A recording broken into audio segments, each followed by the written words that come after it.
Allahu Akbar. Gbọ́dọ̀ tóbi fún wọn dáadáa. Allahu Akbar. Wọ́n fẹ́ so yìgì. Ogun ọpẹ́ tá ń gbà látàárọ̀. Ọba tó ṣe yín kù tó dá yín sí là ń bá yín dúpẹ́ lé lórí. Ibi tí wọ́n fẹ́ so yìí, bẹ́ẹ̀ bá ṣe tẹ̀ bọ́sálì kìámà, ẹ̀sìn yín ò gbé wájú Ọlọ́run. Tẹ́ẹ̀sì bímọ tẹ́ẹ̀ ń so yìgì fọ́mọ, ẹ̀sìn yín ò gbé. Ọba tó bá bá yín pe lẹ́yìn, ọlọ́mọdé ó bàjẹ́. Ọba tó ṣe bẹ́ẹ̀ bá nàbí tó ní àlìyáwòmà àkìmọ́lítù làkún dínà kún wákàtí wọ́n tún àìlúkún wàrọ̀ dídú. Abẹ́sọ̀ yìí lórí 50,000 ẹbí Aṣọ̀gbọ́n Alhaja. Ẹ má distract wọn wọ́n ẹ̀jọ́ ẹ̀jẹ̀ láì ṣe tàbí ẹ̀ṣẹ̀ Alhaja ẹ wojú mi báyìí ṣé ẹ rí mi abẹ́sọ̀ yìí báyìí. Látọ̀dọ̀ tí ẹ̀yẹ kọ́kọ́ fún mi 5,000 lọ́dún 50,000 yẹn tí 5,000 bá ti jáde yóò kó ṣẹpẹ́ omele oṣooṣo gbà bẹ́ẹ̀ o àwọn ìgbélé bẹ́ẹ̀ ó yá Alhaja ẹ ká fi 5,000 yẹn kó pé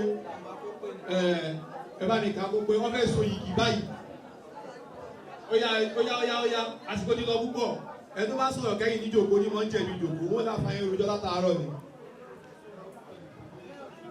ẹ̀jẹ̀ bá yín kà 25 ló wà bẹ́ẹ̀ kí ló dé tó jẹ́ 25 lé fi lẹ̀ 50,000 mo fẹ́ gbà ní 25 kú ẹ fi ṣiṣẹ́ mo fẹ́ ní sùúrù dáadé bẹ́ẹ̀ ni ọlọ́run ní jẹ́ ó bàjẹ́ tó bàbá wa Ṣọ̀gbọ́n abẹ́sùn yìí ọmọ yín gbogbo tó já Ṣọ̀gbọ́n lẹ́kọ̀ọ́ ọlọ́run ní jẹ́ ó bàjẹ́ láyéláyé ọlọ́pàá àti gbogbo bíta táwọn tá a máa gbòlé kò ní bàjẹ́ abẹ́sùn yìí Alhaja ẹ̀ bàbá sọdẹ ní ìran ti fẹ́ra wọn kò tí ì sí tẹ̀sí àná bàbá wa aṣọ lónìí kankan abẹ́ sọ ní sà bá a ti máa ń ṣe ní èkó wa bóyá látọ̀dọ̀ yín sà owó kí aṣọ yìí Alhaji ti tọwọ́ bá kù àbáwa wọn lè já mi o bá a súnmọ́ bàbá bá ń gbọ́wọ́ yìí lọ́dọ̀ wọn pé ní ká so kò ní í já wọn láyéláyé wọn là tóbi àkùrá níwájú Ọlọ́run ẹni bàbá wọn tún ṣe yẹ bí àgbọ̀dọ̀ so yìí lórí ilé ìtẹ́mú jáde Alhaji wa Abdulsalam abẹ́ so yìí ẹ̀yin àti ìyàwó yín ẹ̀yà ìwọ̀n gbàgbẹ́ kọ́lọ̀ kó má ṣàbà fi àlùbáríkà sí. Gbogbo wa tá a wà lórí ìjòkó bàbá ẹ̀yà gbogbo wa tá a wà lórí ìjòkó Alhaja ẹ̀ má ti jòkó ẹ̀ dìde Alhaja ẹ̀ má ti jòkó ọlọ́run nípa láàbíà yín ẹ̀ máa balẹ̀ ẹ̀ má wọ̀nyí.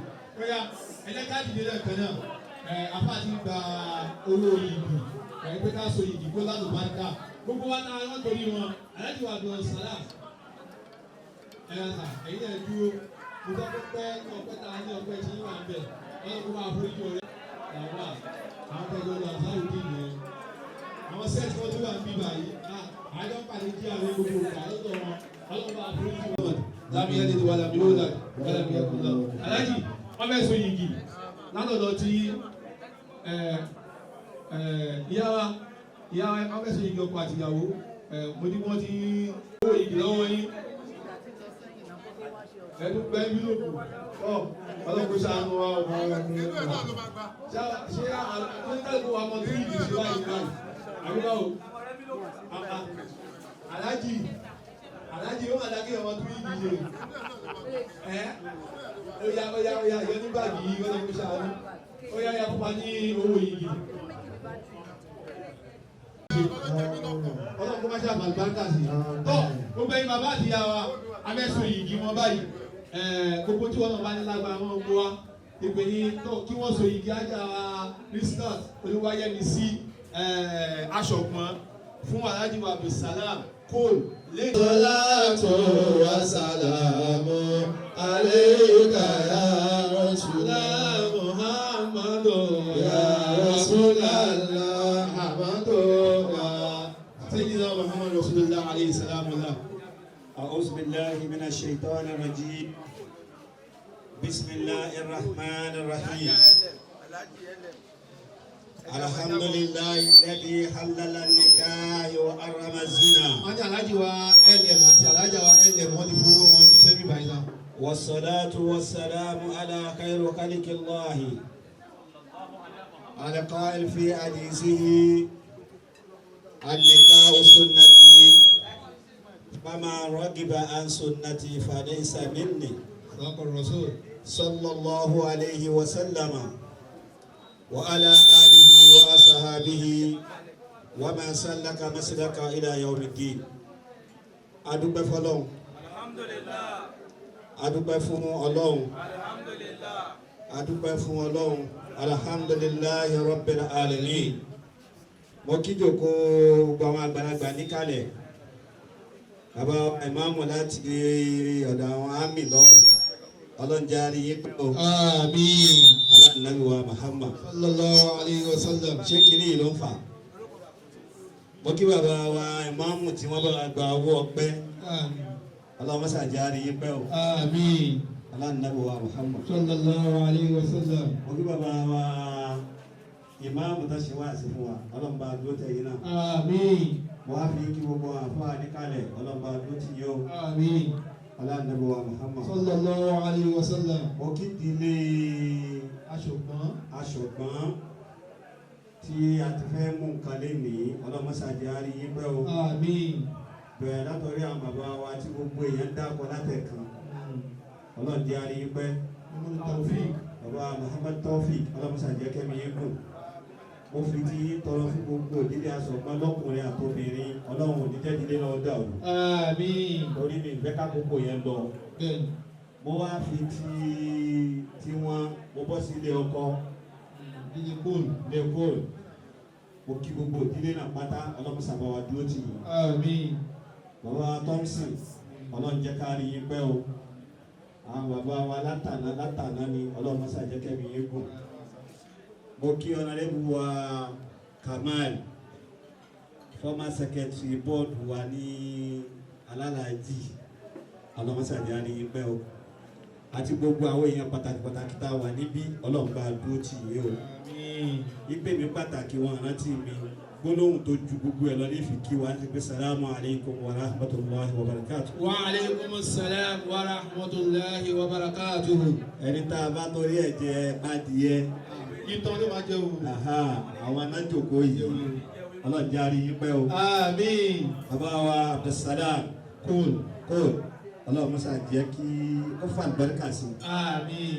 Ọba tó tan ìmọ́lẹ̀ ń tẹ ṣe yín sí lẹ́mìí tẹ́ fi ṣe ọlọ́run níjẹ́ kábàámọ̀. Àmín. Àti ìyá wa Risikia ọlọ́run mọ́sá bá wa gbàdúrà yín. Àmín. Ìyá wa aṣíwájú àdínní wa lámà ní sùúrù lérè ọlọ́run mọ́sá bá dúró tì í. Àmín. Ọlọ́run kò hàn wájú ọlọ́run. Àmín. Kí ó má tó pẹ́ mọ́ afẹ́sọ igi bàbá ìyàwó dà ìyá ìyàwó dà Bàbá ìyàwó, ìyá ìyàwó. bàbá ọkọ dà Bàbá ọkọ. ìyá ọkọ dà Ọya. kọ́mọ̀ bọ́ kàmí. Bàbá. Kọ́mọ̀ bọ́. Kọ́mọ̀ bọ́. Bàbá ìyá bàbá Ashogbon. Sanusi bàbá ọkọ Bàbá ọkọ. Ìyá ọkọ. Ìyá ọkọ. ìyá ìyàwó Ìyá ìyàwó. Bàbá ìyàwó. bàbá mi dáadáa rí ọlọ́jà rí Àmín. ọjà sà ọlọ́run mọ́sàjà rí pẹ́ Àmín. táwọn ní Bàbá ọkọ bàbá ni. ọkọ ní ìyá ọkọ dà ibi tó kù sí ni nílò àgámọ́ báyìí nílò àgámọ́ torí kiri ní gèlè dáhùn àgbàlagbà tó lábẹ́ tí mo yanjú lọ́wọ́ yìí náà kó sàdá kí máa palẹ̀ máa rẹ̀ fún mi kó sàdá kí ni Bàbá ọkọ sà. Bàbá ìyàwó sà. bá fún ọlọ́bẹ̀ tó bá jẹ́ bẹ́ẹ̀ bá má ga yẹn wá bá má ga kan sí i ó kà ga kan bá fún ọ dà mí. Ilé Ashogbon ni.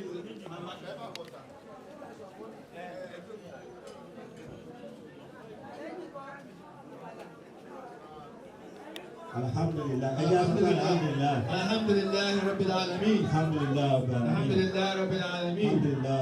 Alhamdulillahi rabbil alamin. àwọn bàbá ìyàwó ni Bàbá ìyàwó ni bẹ́ẹ̀. ọlọ́mọsàjà rí pé bàbá Àmín. ọlọ́jẹ́ mi yóò kú fún wa. Àmín. Ẹ̀ka aládìdé díẹ̀ sà níbẹ̀ yẹn náà ni ẹ bá kó àwọn máìkì ṣe yọ̀ǹda ọmọ yín fún Abdulsalam. Orí alájì ọmọ dáadáa ni wọ́n ti pẹ́ yọ̀ǹda ẹ̀. Ẹ yọ̀ǹda ẹ̀ pátápátá ẹ bá gbọ́dọ̀ tóbi. Àwọn àgbà. Ẹ bá gbọ́ máìkì tọ́ ẹ bá gbé máìkì wá dọ̀ bàbá.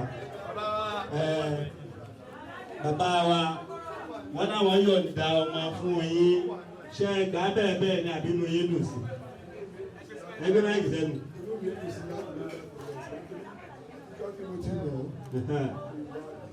Iya nani ìyàwó. Allahu Akbar. Allahu Akbar. Inú yín dùn sí. Alhamdulillah.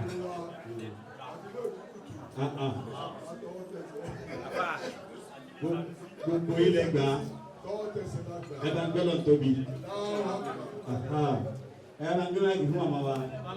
Ẹ jòkó màmá, ẹ gbé máìkì ẹ kàn gbé fún wa, ẹ jòkó.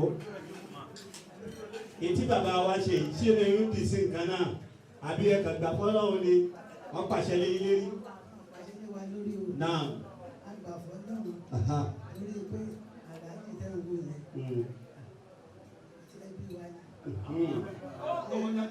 Nílé lóko.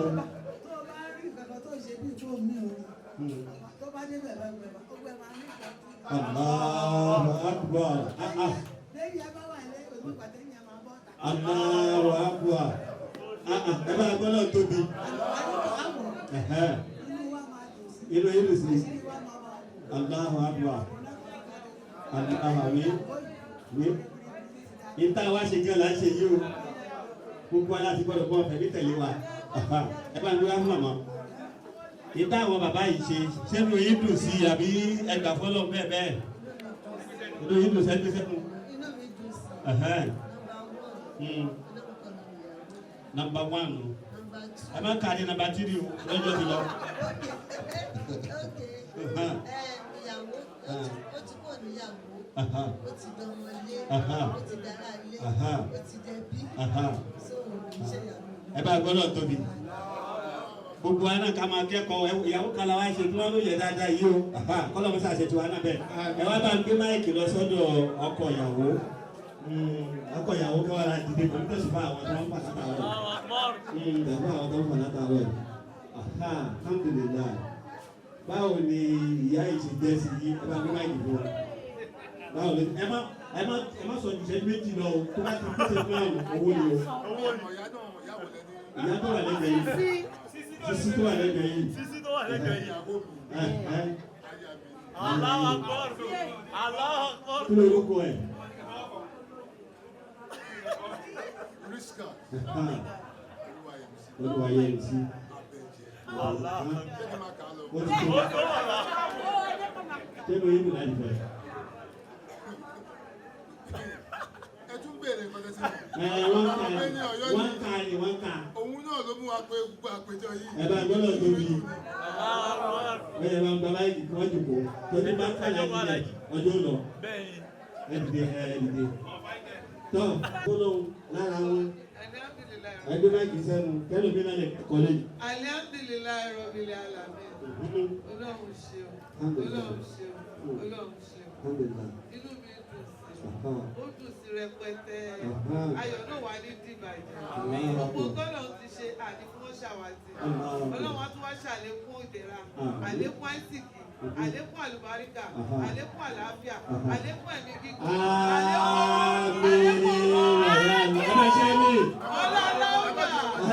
Wata láwọn sàmì sí ẹ bá ń gbọ́ báyìí yẹn ẹ̀ẹ́dùn. Inú wa dùn sí alhamdulilayi ẹ bá bọ́ sí ìdílé kejì náà ẹ bá bọ́ sí ìdílé kejì.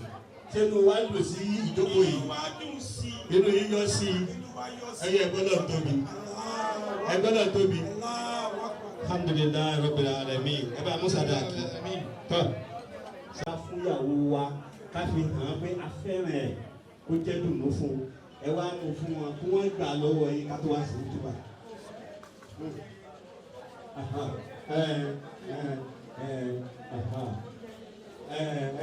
Allahu Akbar.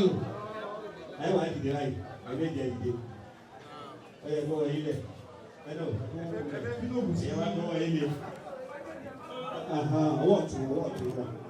ọwọ́ ọ̀tún yìí náà ẹgbẹ́ sáyẹn láyé gbogbo wọlé báyìí alhamdulilayi gbogbo jama ẹja gbọ́dọ̀ tóbi. Allahu Akbar. Ẹja gbọ́dọ̀ tóbi. Ìṣesí kan àti mo fẹ́ ṣe náà bàbá wa ẹ má bínú ẹ má bọ̀ sá ẹ̀yin náà ẹ má bọ̀ ẹ yọ wọ́n yẹn náà ẹ yọ wọ́n ó yá ẹ fún bàbá yìí bàbá yìí nẹ fún fún tọ ọ̀ya ẹ wá mú fọmọ yẹn mọ́jọ pẹ́ lọ́wọ́ yẹn dìde mú fọmọ yẹn ọ̀ya wá mú dání ọ̀ya wá jòkó ẹ lọ́jọ́ kó padà kọ́lọ̀ kó wọn láàánú Muhammad lọ́dọ̀ ọlọ́run ẹ lọ́jọ́ kó bàbá yẹn bẹ̀ ọlọ́run kó fún àlùbáríkà sí gbogbo wa náà lájọ wá so igi yìí alùpàdé yá ayọ̀ anásítẹ́kù rabbakum alladhi khalaqakum min nafsin wahida wa khalaqa minha zawjaha wa batha minhuma rijalan kathiran wa nisaa واتقوا الله الذي تساءلون به والأرحام إن الله كان عليكم رقيبا ولا كسوة الفاتحة لا بقى ọlọ́kọ̀ wọlé àlùbáríkà tó wà lára Fatiha láàrin Alhaji Abdulsalam àti Alhaja Risikat tí ó ti Alhaja Risikat kó tó wá di Ashogbon tó wá di kóòtù lẹ́nìí ọlọ́mọṣà fàlùbáríkà sí. Oorun tèmi tẹ́ sùn tẹ́ jí ọlọ́run tó yàtọ̀ fún oorun tẹ́ dé sùn láti jọ yìí. ọlọ́run wọlé àlùbáríkà tó wà lára Fatiha kọ́lọ̀ wá wọlé àlùbáríkà tó fi sáàrin ìyá wa Khadija àtànẹ́dùwà Muhammad àti ìyá wa Aisha àtànẹ́dùwà Muhammad àtàlùbáríkà tó wà láàrin bàbá wa ànẹ́dùwà Suleimana àti ìyá wa Balikisu àtàlùbáríkà tó wà láàrin ìyá wa Alhaja ànẹ́dùwà Ibrahim àti ìyá wa Hajara àti Sarata ọlọ́mọsá fún àlùbáríkà sí.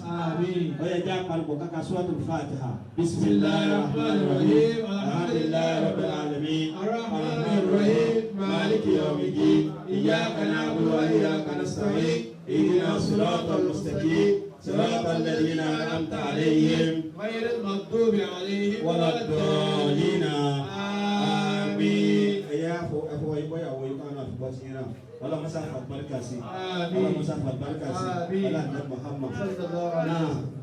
Al-Qur'an àbí bí wá fún yín ni pé kò sí wàhálà kankan tẹ́ bá ti mú eléyìí dání ẹni bá ti mú Al-Qur'an dání gbogbo kan rẹ̀ ló ti gbogbo ká ti yanjú ìwòsàn ni oríire ni ìkẹ́ ni ọlọ́mọsá àjọ máa jẹ fún yín wàhálà tànàbí lọ́dọ̀ Ọlọ́run ìtẹ́kọ̀ yìí ìtẹ́ ìgbóòrùn kó ká ẹ máa fi pín Ọlọ́run ẹ bá jí láàárọ̀ ẹ bá jí lọ́sàn-án ẹ bá jí lálẹ́ ẹ máa pè Ọlọ́run kọ́ lọ́mọ sàmà gbà á agé àlọ́ lánìí Ọlọ́run fún àgbàríkà sí ọlá Muhammad lọ́dọ̀ Ọlọ́run owó àdúrà àwọn afáwàdà torí mi fẹ́ gbé máìkì ìgbà láyé tí ìyàwó wa jòkó kẹ́lẹ̀ wá ṣe nǹkan mí tó kù